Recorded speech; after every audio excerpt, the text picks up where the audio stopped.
41 দিন অতিবাহিত। এর মধ্যে আমাদের এই আন্দোলনকে কেন্দ্র করে সুনির্দিষ্ট কিছু পরিকল্পনা যেমন সামনে এসছে, সুনির্দিষ্ট কিছু পদক্ষেপও সামনে এসছে। আপনারা সেগুলো 9 অগাস্টের ঘটনাকে কেন্দ্র করে যে ঘটনা প্রবাহ ঘটেছে সেগুলো আপনারা পরিলক্ষিত করছেন।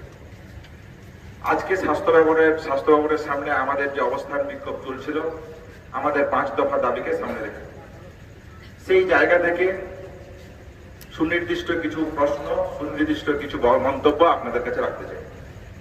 কি সেই মন্তব্য, কি সেই বক্তব্য? 9 আগস্টে ঘটনাকে কেন্দ্র করে পশ্চিমবাংলা সহ সারা ভারতবর্ষে যে আন্দোলন গড়ে ওঠে, ন্যায় বিচারকে দাবিতে সঙ্গে রেখে আরজিকর থেকে যেই আন্দোলন শুরু হয়, আরজিকর দিচ্ছে ডাক, অভয়া বিচার পাক, সেখান থেকে শুরু করে সমস্ত কলেজ, সমস্ত মেডিকেল কলেজ, সমগ্র স্তরের সাধারণ মানুষ থেকে শুরু করে বিভিন্ন পেশার মানুষ এই আন্দোলনের সাথে সম্পৃক্ত হয় ন্যায় বিচারের দাবিকে সামনে রেখে। আমরা এবং আপনারা সবাই এই ঘটনা প্রবাহের সাক্ষী। এই আন্দোলন নানান উত্থান পতনের সাক্ষী। সেই জায়গা থেকেই আপনারা জানেন যে মাননীয় মুখ্যমন্ত্রীর সাথে আমাদের যে মিটিং হয়, সেই জায়গা থেকে সুনির্দিষ্ট কিছু বক্তব্য বেরিয়ে আসে। সিপির স্যারের পদত্যাগ, রেজিগনেশন এবং পরবর্তীকালে তার ট্রান্সফার হয়, ডিএমই ডিএইচএস এর অপসারণ এবং তাদের ট্রান্সফার হয়, এগুলো আমরা সবাই পরিলক্ষিত করি। এবং এর পাশাপাশি বিচারের দাবিকে কেন্দ্র করে সুপ্রিম কোর্টের মধ্যে আমাদের যে লড়াই, সেই লড়াইকে আমরা জোরদার করেছি এবং ভবিষ্যতে আরো দীর্ঘস্থায়ী করব এই আশা আমরা রাখি।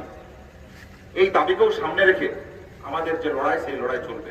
আপনারা দেখেছেন ন্যায় বিচারের ঘটনাকে কেন্দ্র করে সিবিআই এর দিক থেকে তদন্তের গতি প্রকৃতি আমরা বারবার জানতে চেয়েছি। আমরা মনে করি অতি দ্রুততার সাথে এই তদন্ত প্রক্রিয়া শুরু হওয়া উচিত। আমরা দেখেছি যে সেখানে সন্দীপ ঘোষের অ্যারেস্ট হয়েছে, তালা থানার ওসিকে অ্যারেস্ট করা হয়েছে।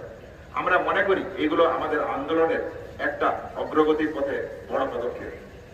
এরই পাশাপাশি আমরা আমাদের কলেজে সেফটি সিকিউরিটির প্রশ্ন এবং হেড কালচারকে গড়ে তোলা যে ভয়ের পরিবেশ কলেজ ক্যাম্পাসে গড়ে উঠেছে, আমরা দেখেছি এই জরুরি, এই ঘটনাগুলো কেন এত জরুরি। আমরা যাতে দ্বিতীয় অভয়া আর কলেজের বুকে কখনো না ঘটতে পারে, সেই জন্যই আমরা সেফটি সিকিউরিটির প্রশ্ন রেখেছিলাম। আমরা কলেজের গণতান্ত্রিক পরিবেশ বৃহত্তর করার প্রশ্ন রেখেছিলাম। আমরা শুধুমাত্র একটা ইলেকশন চাইছি বা একটা অ্যাসোসিয়েশন চাইছি এরকম নয়। এই ঘটনা যাতে কলেজের বুকে কোনো রকম ভাবে কোনো দ্বিতীয় অভয়া না ঘটে, তার জন্য এগুলো আমাদের চাওয়া, এগুলো আমাদের পাওয়া, এগুলো আমাদের সুনির্দিষ্ট দাবি। আমরা মনে করি যে কোনো ইনস্টিটিউশনাল 9 অগাস্টের ঘটনা একটা ইনস্টিটিউশনাল মার্ডার বলে আমরা মনে করি। তাহলে যদি আমরা এটা মনেই করি, তাহলে আমরা আমাদের ক্যাম্পাসকে যদি কোনোভাবে সুরক্ষিত করতে না পারি, তাহলে আমরা কিভাবে বলতে পারি যে আমরা দ্বিতীয় ক্ষেত্রে কোনো এই ধরনের ঘটনা ঘটবে না এবং তার ন্যায় বিচারের দাবিতে আমাদেরকে আবার নামতে হবে না। তাহলে সেই ঘটনা যদি না করতে হয়, তাহলে আমাদের জায়গা থেকে সেফটি সিকিউরিটির প্রশ্ন এবং কলেজে কলেজে গণতান্ত্রিক পরিবেশ বৃহত্তর করার প্রশ্ন যে দাবি, সেই দাবি আমরা কালকে চিফ সেক্রেটারির মাধ্যমে যে নবান্ন সভাগৃহে যে মিটিং হয়, সেই মিটিংয়ে আমাদের সুনির্দিষ্ট বক্তব্য তুলে ধরব। সেই জায়গা থেকে আমরা পরিষ্কার সাধারণ মানুষের উদ্দেশ্যে কথা বলতে চাই।